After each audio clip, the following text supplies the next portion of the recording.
First things first, it's 45 degrees on January 3rd. That is remarkable. Climate change is real, but I'm thankful because it's warm on January 3rd. This past weekend, I got my first chance to do some, I would say maybe real freelancing. I left Indianapolis and went to a different area for an extended period of time and got paid to do it. And that was for the Midlands Wrestling Championship, a wrestling tournament hosted in Hoffman Estates just outside Chicago, hosted by Northwestern University. Now, wrestling is a sport that I don't know much about, only have minor experience with in my life. We had a high school wrestling team in high school, obviously, and one kid from that team was actually pretty good. He went on to go wrestle in college. And actually, when I was younger, I went to one wrestling camp. It was about 5 days long, and I think I only went to 2 days of the camp because I hated it that much, and my parents just knew I wasn't destined to be a wrestler, I believe. But anyways, I did not know much about wrestling, and I found with freelancing that I often get an opportunity to learn new sports, and that's always exciting as a person who loves all kinds of sports. The first thing that I noticed while being at the wrestling tournament is that wrestlers have a certain look in their eyes, a certain determination, a certain drive that I don't really see in many other athletes, and I think it just comes with the nature of the sport. Not the aggressiveness of it, because I don't even think it's really honestly an overly aggressive sport. It's sort of methodical. You have to it's kind of like a lot of sports in some ways. You have to wait, bide your time, be in the right place at the right time, and then take advantage of your opponent when an opportunity arises. And it's not, although it's wrestling and it's fighting, it's not blood, it's not throwing haymakers, it's not trying to rip the other person's head off, although it kind of is. It's weird. It falls in this weird gray area of a dance and fighting.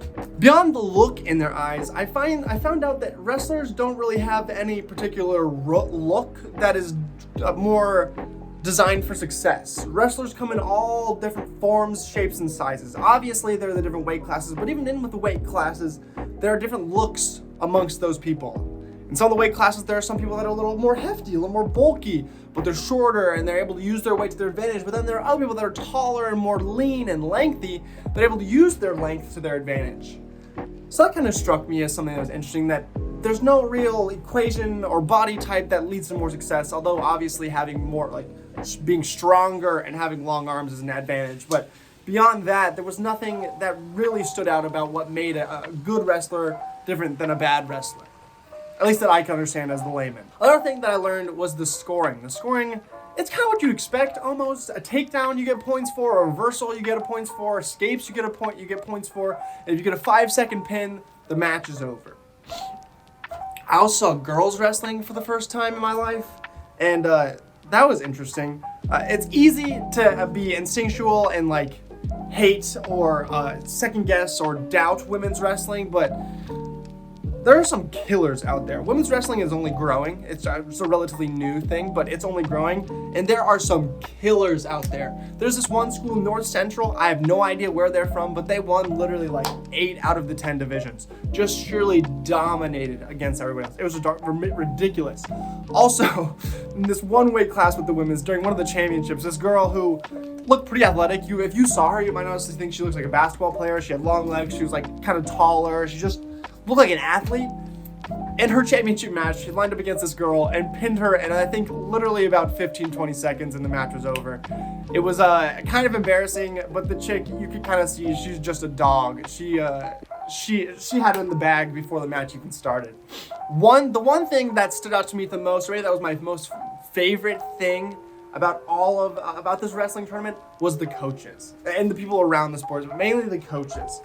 You ever been playing a video game, like a racing video game, and you're really getting into it, say Mario Kart, you're playing with your family, it's around the holidays, and you're really getting into it, and there's that one person who's not really good at the game, but they're trying really hard, so they're leaning with their turns, they're getting into it, and it's like a roller coaster basically, but they're sitting in a chair. That's what wrestling coaches do during the match. And so you have the mat, you have the circle, and the coaches sit in like each corners of the mat, and they can coach their wrestler during the match. With that, they have real-time strategy suggestions and things that they want the wrestler to do, and they're thinking it in their head. They're trying to to transmit it to their wrestler while also in their own body, sometimes trying to do the move themselves. They'll be sitting in the chair and they'll be leaning one way, having an arm, trying to hang out the side. I wish I could show you what I'm doing better. Let's hope this helps. They're sitting in their chair, they're leaning with their wrestler, trying to get them to do their thing. They're trying to get their hand back under the person's calf to reach around. They're basically... They're not in the match, but they want to be very badly, it seems like. Just was very funny to me, all of just seeing the coaches, they love the sport. They clearly love the sport, and I don't know, just funny to me watching them get so involved in the match. Also, cauliflower ear. It's a badge of honor. I've known this before I worked this wrestling tournament, but cauliflower ear was abundant at this tournament. It almost seemed like if you didn't have cauliflower ear, you hadn't tried hard enough yet. I made that up in my head, but cauliflower ear was everywhere. And also, I had a weird tie to this tournament. This is secondary, but I watched the podcast Nateland. On the podcast was the guy Greg Warren, who's a comedian and wrestler, and he talked about this movie he used to do called The Leg Suzeski. It's named after this guy named Tim Suzeski. And I later found out that the guy who hosted the tournament, or ran the tournament, was Tim Suzeski. Don't know who he is, don't know how legendary he is, but it was just this weird tie between this podcast I watched and the real event. All in all, I very much enjoyed working this wrestling tournament. I learned a lot about wrestling. I actually learned a new, honestly, some profound respect for the sport of wrestling. Not saying I was a wrestling hater before, although we used to hate our high school wrestling coach because he was kind of a goof. Wrestling is a tough sport. It's not like really any other sport out there, and I don't think I could do it. I definitely don't think I could do it. Slamming people on the mat, trying to take advantage of them physically. Don't think I could do that, but props to you wrestlers. Okay, updated you on what happened this past week. It was the holidays, everything went well. New Year's, didn't really do anything, just hang out with the boys on Discord, because what else are you going to do? No thoughts out here. But now we're in 2023, and I graduated college in 2022. That's a big milestone, baby. It's a big, big milestone. But now I'm going into 2023, and it's a new year in my first year of my life, except for when I was an infant, where I have no ties to school at all. There will be, well, assuming, unless something goes crazy awry or changes dramatically, there will be no ties in my life other than paying off my student loans to school. I won't be going to school, I won't be going to classes. I guess I'll be visiting Butler, but I won't be objectively learning anything in a classroom setting. And that's the first time in a long time that's been the case. So with that, I want to do things a little differently and use this podcast as sort of a driving method for that. I want to grow up a lot this year. I trust me. Since I was a freshman in college to now, I have matured in almost an infinite amount of ways. Emotionally, mentally, physically, humorly, it's not a word, in many different ways I have matured, and it's been great, and I love maturing, I love getting older, I love realizing that some things don't matter, and other things that I thought didn't matter do matter, and being afraid of things that are going to matter in the future. It's terrifying, but it's fun at the same time. So with that, I would really like 2023 to be a year of growth, and I don't want this to be a normal New Year's rant about, I want things to be great this year, but I want to be in the driver's seat of my life through and through by the end of this year. I mean, other than being in debt, because I don't think I'm going to pay off $60K of debt in 1 year. If I do somehow, thank you. Bless up whoever's up there. But don't know if that'll happen. Beyond that, I want to be as much in the driver's seat of my life as possible. And I don't totally know what that means.